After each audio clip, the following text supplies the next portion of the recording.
এক দুই তিন চার জামাত শিবির রাজাকার রাজাকার রাজাকার বলে বলে বিগত সালে ফেসিবাদের পতন হয়েছে।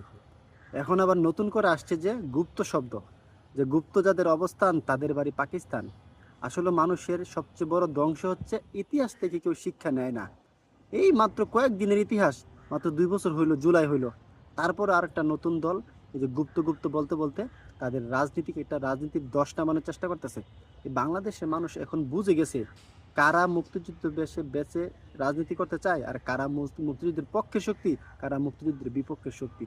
এগুলা মুক্তিযুদ্ধের চেতনাকে বিক্রি করে করে মূলত এই দেশে ইসলামপন্থীদের বিরুদ্ধে ওরা কাজ করতেছে।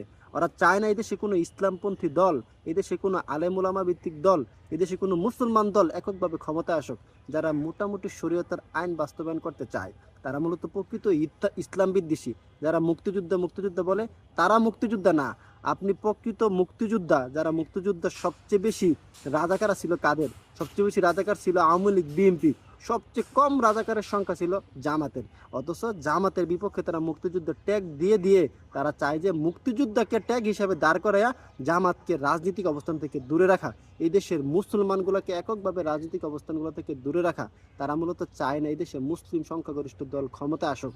এদেশে মুসলিম শরীয়তায়ন বাস্তবায়ন করতে চায় প্র্যাকটিসিং মুসলমান কোনো দল ক্ষমতায় আসুক। তারা মূলত ইসলামের শত্রু।